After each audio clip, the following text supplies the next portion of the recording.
But there's one other little story that we need to talk about because it's why we're here today.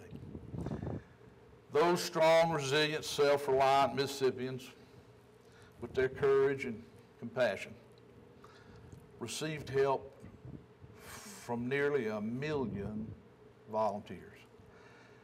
And look, we talk about FEMA and people who got brought in by the National Guard, Gene. We had 12,000 National Guard from other states who came here.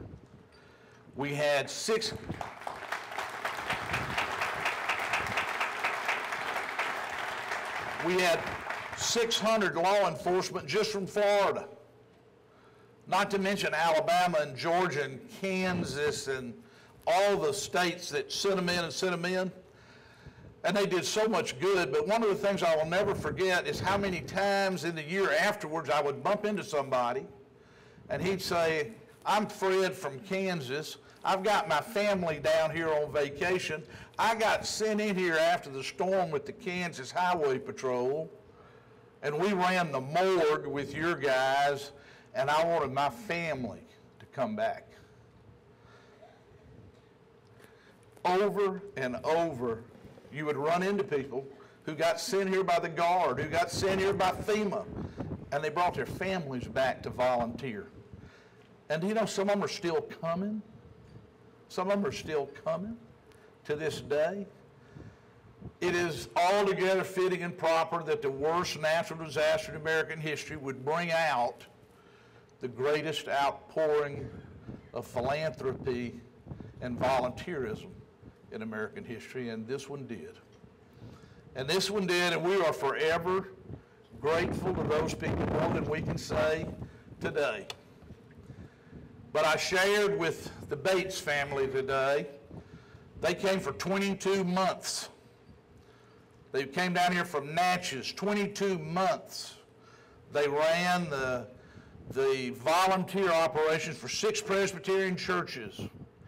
They just closed June the 30th. June the 30th, less than 2 months ago. And they were still having volunteers that were coming in from all over the United States, all over the state. And I told them this, and they knew what I was going to say before I got 2 sentences into it.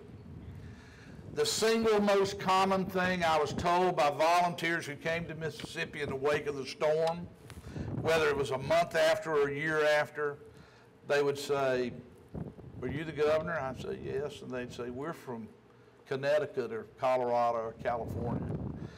And we've been here volunteering, but I want you to know, I feel like I'm getting more out of this than the good I'm doing for your people."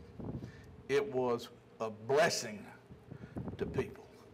And that's what's great about America. That it was a blessing, a life-changing opportunity for many people. Still, we are very grateful to you and always will be. Before I close, I have to tell you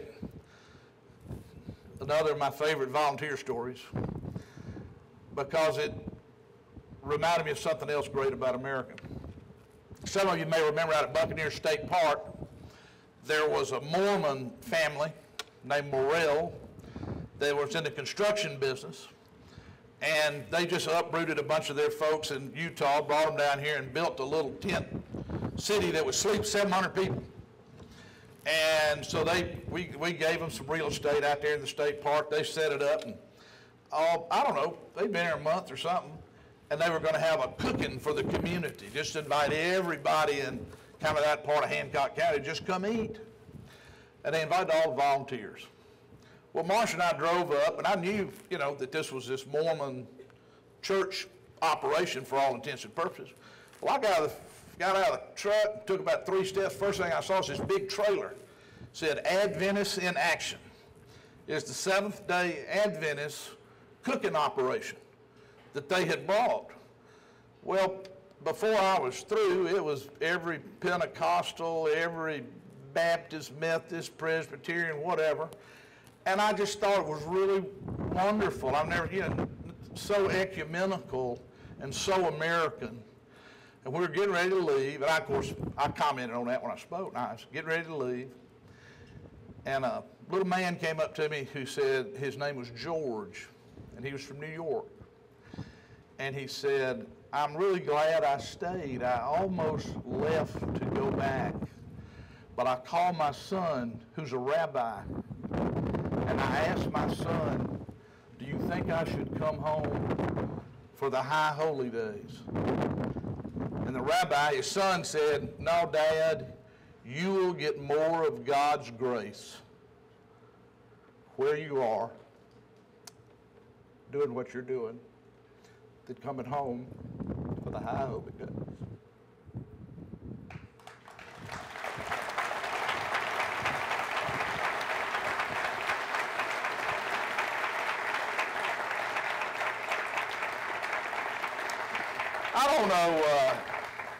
I don't know where George is, and I do know this. George and a million others just like him let us be where we are. For that, we have reason to celebrate today, but to be eternally grateful. This coast has already turned a corner.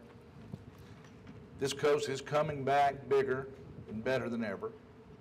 This coast will provide opportunities for your children and grandchildren that we didn't really dream of before Katrina, because we now see the coast for what it can be instead of what it was.